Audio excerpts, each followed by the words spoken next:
আসসালামু আলাইকুম রহমতুল্লাহ বরকাতু। বন্ধুরা কেমন আছেন? আশা করি সবাই ভালো আছেন। তো আজকে বাইকে পিসা পাঠাইছিলাম আমি গত মাসের 20 তারিখ। তো আজকে চলতেছে 18 তারিখ। বাইকে আমি 17 তারিখ রাত্রে 10টা বাজে বিমান বিমান থেকে নামছে। এরপরে ড্রাইভার পাঠাইছিলাম, বাইকে নিয়ে আসছে। তো ভাইয়ের বাড়ি হচ্ছে নোয়াখালী। আমি ওনাকে আমার পিছে দিয়ে নিয়ে আসলাম। তাই না, সকালে কাজ ধরা দিছি অনেক। তো ভাইয়ের কাছ থেকে কথাগুলো শোনেন কি বলে ভাই। ভাই জি ভাইয়া। হ্যাঁ, আমার কথা কি, আমি যেগুলো বলতেছিলাম আপনাকে, এগুলো কি ঠিক আছে? কথা জি সব ঠিক আছে। কথা কাজে মিল আছে? হ্যাঁ জি মিল আছে। আচ্ছা, তো আপনারা পিছা পাঠাইছিলাম কবে?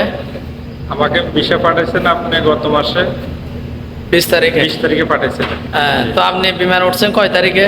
17 তারিখে। 17 তারিখে। তাইলে এয়ারপোর্টে বলছেন 10টা বাজে। 10টা বাজে আমার ড্রাইভার যাই আপনাকে নিয়ে আসছে, ঠিক আছে? তাহলে রুমাইছেন আজকে রাত্রে ঘুমাইছেন। ঘুমানোর পরে সকালে কি করলাম আমি? সকালে ডিউটিতে আসছি, আপনি আমাকে কাজ দিচ্ছেন মাতামে। আলহামদুলিল্লাহ খুব ভালো আছি, খাওয়া দাওয়া করছি সবকিছু আলহামদুলিল্লাহ। এই দেখেন, মাথা আমার ড্রেসও দিয়ে দিছে ভাইকে, দেখেন ড্রেস দিয়ে দিছি। মাতামটা অনেক সুন্দর, মাতামটা এই দেখেন। মাতাম দেখেন, মাসাল্লাহ আমাদের এই মাতাম এই হোটেল। এটা হচ্ছে আমার ম্যানেজার ভাই, আনোয়ার ভাই। ঠিক আছে তো? কাজ কাম সব ঠিক আছে তো? হ্যাঁ।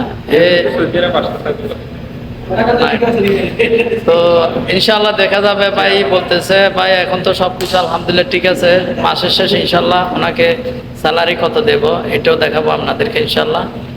ওনার সবকিছু সুযোগ সুবিধা কি আছে নাই সবকিছু ওনার মুখ থেকে শুনবেন আপনারা। ওকে, আসসালামু আলাইকুম।